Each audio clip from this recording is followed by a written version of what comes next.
Hey everyone, how's it going? Welcome to another video. Happy New Year, first of all. So, in this video, I will be talking about the importance of being well prepared in the opening and in general, knowing what you're doing in the opening. Also, making good preparation against your specific opponents in a tournament if you have enough time for that. And I'm showing the benefits of being well prepared from two examples of my own games where I was well prepared and I managed to win. So I will be sharing my screen and I will be showing those two games where my good preparation led me to win. Let me do that. Yes. Here we go. Okay, so in both of these games, I was playing with the white pieces, and I'm going to start with a game that I played back in my home country, Cyprus, in 2017, where I managed to defeat a higher rated player. So in that game, it was e4, e5, and I played knight f3, knight c6, and I played the Ruy Lopez, which is one of the three main moves in this position. The other one is bishop c4, the Italian, and d4, the Scotch. So I had seen my opponent place the move bishop c5, which is not so popular. The main moves are a6 and knight f6. In this position, of course, other moves are also possible, like d6, g6, knight g7, f5, just to name a few. Even knight d4 is playable. Well, my opponent went for bishop c5, and I knew that in advance, so I had prepared the move c3, controlling the d4 square. c3 is a typical move in the Ruy Lopez when white wants to play d4 and take control of the center. My opponent went d6, which protects the bishop on c5 and opens up the bishop from c8 to control the diagonal. Also, it supports the e5 pawn even more. And I went for d4, so I'm following my strategy and controlling the center. My opponent took on d4, and I took back, of course, with the pawn, and now I have this big center. And here my opponent gave me a check on b4, and the move I had prepared here was the move king f1, which was the favorite move of the engine and still is. It gives white a clear advantage, and black needs to be very careful, but already it's quite difficult for black here. And the reason is that this knight is pinned, and I have some plans of going d5 and pinning the knight. Of course, he can respond with a6, and if bishop a4, he can go b5. Instead, in the game, my opponent went bishop d7. So he broke the pin and developed a piece. What can be more natural? But sometimes natural moves are not good enough. And here I went for the move queen a4. And now, sadly for my opponent, there is no way to protect the bishop because the bishop has nowhere to go to where it is safe, and it's attacked by the queen. So yes, I mean, he ended up playing bishop c5, and I took with the pawn. He took back with the pawn, so he lost a bishop a piece for a pawn, which was not what he wanted. If he goes bishop a5, I'm just taking the knight on c6 and then taking on a5. If the bishop stays there, I'm taking on c6 and then taking on b4. He cannot go to a3, c3, d2, or e1. And yeah, not much that he can do. So I ended up winning this game eventually. I mean, he did not resign immediately, but I managed to convert my extra piece into a full point, and I beat this higher rated player, all because of my accurate preparation. In this game, we had 1 week to prepare because we were playing on every Thursday. So I had a whole week to prepare for him, and my hard work paid off. Because going prepared to a chess game is part of the game, and knowing your openings is part of the game, right? So here is another game that I played more recently. I played it in England in 2021. So my opponent went for the move c5, knight f3, and now a6, which is a rare move. The more common moves are d6, knight c6, e6, g6, even knight f6, but a6 is a decent move too. b6 also has been played a few times. Okay, anyway, so my opponent played a6, which is the O'Kelly variation of the Sicilian defense. And here it's well known that d4 is not a good move because, so after knight takes d4, yeah, here knight f6, and yeah, you cannot go e5 because of queen a5 check, a typical trick to know in the Sicilian, that e5 doesn't work when there is a queen f5 check which ruins the pawn. So if knight c3, now e5, and the purpose of a6 has been revealed, the knight cannot go to b5, and after knight f5, after the move d5, black is already much better because white is in trouble. And yeah, he cannot, of course, take on b5 because he loses the knight on f5. He cannot take with the knight either because knight takes, and if pawn takes, bishop takes f5. These are just some basic stuff. So after knight b3 or knight f3, black has successfully equalized. So d4 is not advised. What can white do in this position? They could go knight c3 and aim to play an open Sicilian later on. Maybe d6 will lead to the Najdorf variation here, or maybe after e6 we will get a specific line of the Kan variation, where white has played move 5, knight c3. These are playable alternatives for white.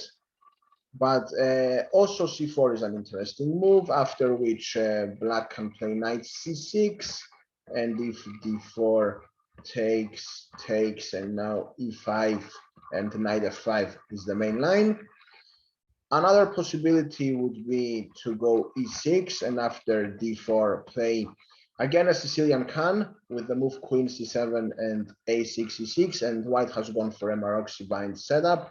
So get into this position, where actually this position was reached in the games of Carlsen against Anand in the World Championship match of 2014, the famous game where Anand had the chance to win with the black pieces and he missed the tactic where he would be 2 pawns up, but Carlsen eventually managed to win. He saw the blunder he made on the second move and he corrected it, and it was a big psychological blow to Anand. Perhaps if Anand had won that game, then Anand would have been the world champion. He would regain his title in 2014 in Russia. Anyway, in the game, I played the move c3, which is probably one of the best ways to punish this a6 move, because now I want to play d4, and this is one line where I have not managed to find full equality for black. Now, after e6, d4, d5, and I took, I could have also played d5, which would lead to an advanced variation of the French defense, where black has went a6, and usually this should be a sign that this is favorable for white. However, I decided to go for e takes d5. Now he could have taken with the queen, which would be a variation of the c3 Sicilian, where again, the move a6 is in white's favor. Instead, my opponent took with the pawn, which opens up the bishop, and potentially he could stay with an isolated queen's pawn if I had played this move. However, I was well aware that this would be favorable to black if I took, because usually you want him to play bishop e7 or bishop d6, and then I would take on c5, because I want him to lose a tempo with the bishop. If I take here, he's going to take back in one move, while if he plays bishop 7 or bishop d6, he will take back on c5 in 2 moves. So instead, I just went for normal development. I got my bishop up to d3. It lines up against h7, and in case black castles short, which usually he does in the Sicilian with the pawn on c5, it's a bit risky to castle long. So my bishop is already lining up against the potential castle short by black. So he played c4. This is a clear intention that he does not want to have an isolated queen's pawn. So I went bishop c2. I stay on the right diagonal, aiming at the h7 square. Bishop d6 is a normal move by my opponent. And now knight e7. Yes, knight e7 is a very good move, because if he had went knight f6, I have 2 unpleasant ideas. One of them is to go rook e1 check, and he doesn't want to lose the right to castle, but he would have to block with the bishop in a more passive square, or maybe block with this bishop, which would allow bishop f5 or knight g5 ideas, which might not be good for black. What else? Also, other than this check, let's say here, I don't need to rush. For example, I can go bishop g5 and pin the knight, and it could be slightly unpleasant. While from when the knight is on e7, it blocks any checks from the rook, and also bishop g5 can be met with the move f6, so breaking the pin, exposing the king a bit, but also breaking the pin. And the pawn on f6 is helpful in blocking the white knight any access to the e5 and g5 squares, and also the bishop has to move, so white has lost the tempo. Also, after a move like bishop h4, black might consider in the long term to go knight f5, maybe not now because of rook e1 check, which would be a bit inconvenient. So yes, instead I played the move rook e1 myself. I'm just lining up my rook on the open e file, and my opponent castled. What more natural to do? So in this position, I thought about playing the move b3 because I want to undermine his center and the pawn on c4. So here the main line would be takes. I take back with the pawn, and now he goes something like knight c6, just developing a piece. Knight d2, bishop f5. I cannot take on e7 because he'll take back with the knight. I'll play something like knight f1, and eventually I want to play knight e3, not on g3, so I can put pressure on the d5 pawn. So maybe a small advantage to white, but nothing too bad for black. Instead, after the move b3, my opponent supported the center by going b5, and here I went a4, just undermining even further.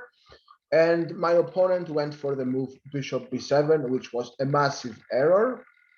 And here I I exchanged the rooks, and now I went for the Greek gift sacrifice. Bishop takes h7, king takes h7, knight g5, king g6, queen g4, f5, queen h4. I have to be precise because if I go rook e6, immediately he will go rook f6, and I don't know what's going to happen. So queen h4, and now rook h8 stops the queen h7, but this is a mate. So this position was in my laptop the night before, and it shows the advantages of being well prepared and how hard work the night before can pay off in a practical game. Now, I just wanted to show you that if my opponent goes king h8, this would be a checkmate. And if my opponent goes king g8, I'm going to bring my queen there. I'm threatening a checkmate, and there is not much my opponent can do because after this move, I take the pawn, he goes there, I give a check, he goes there, I go here, he goes there, and now, for instance, knight e6 is winning the queen. Also, yeah, that's good enough. So what else can happen? Yeah, king h6 is possible, but knight f7 wins a pawn and then wins the queen. So yeah, my opponent was in a completely lost position. Maybe his best bet would be here not to take the bishop and go king h8. Still though, it's a pawn up and a big advantage to white. The typical idea would be to go knight g5, protects the bishop and prepares the move queen h5. And here he would have to try and stop me with a move like g6, but now I can go queen g4, threatening to put my queen on h4 or even h3, and then a discovery. So it's a very unpleasant position for my opponent. So also, I've made a mistake myself because after the move a4 and bishop b7, I should have done this immediately. I shouldn't have taken on b5 because after I took on b5, he could have went h6, for instance, and now nothing works, and all I can do is win a pawn. That's pretty much it. So this was a mistake from my side, and a general advice to the viewers is that the Greek gift sacrifice needs to work when the following ingredients are there. So a bishop taking on h7, a knight coming to g5 that is protected and not attacked. So the bishop does a good job defending the knight, and the queen has access to the h5 square, or at least the g4 square. So removing the bishop from the c8 diagonal, c8 to h3 diagonal, was of great importance for this to work, because if the black bishop could come to f5, So if I had done the Greek gift sacrifice now, this wouldn't work because of a very simple reason, which is bishop f5. Also, if a knight could come to f6, it wouldn't work because a knight on f6 would hit the queen and also defend the h7 square. So usually a good tip to remember is that for the Greek gift sacrifice to work, there needs to be no enemy bishop coming to f5 if it's for white, and no enemy knight coming to f6. Now the bishop could control this h7 square from anywhere on this diagonal, so it could even come to e4 or d3 or even c2 if it's like a French defense, and from a4 it goes to c2 and it holds because the bishops have the advantage of being long range pieces. So yes, and the same goes for white. If black is going to make a Greek gift sacrifice on h2, there should be no bishop coming to f4 or anywhere that can defend h2, and also there shouldn't be a knight, let's say on d2, that's going to come to f3 to hold the h2 square. So yeah, I'm going to run out of battery, as you can see. So okay, I hope you enjoyed these two games. I hope you learned something from them. And yes, these two games show the importance of being well prepared in the opening. I'll just show it one more time. I'm not going to mention the names of my opponents out of respect to them. Yes, but I hope you took value from this video. Now, if you are a competitive chess player, then you're going to have some expenses and you want to fund your chess progress, which includes traveling to tournaments like transport if it's in another city, accommodation if it's a not one-day event, and also entry fees. You might want to hire a coach, invest into chess books or also chess courses. So also you might want more time if your dreams are as big as mine regarding chess, more time to play chess other than 28 days off per year.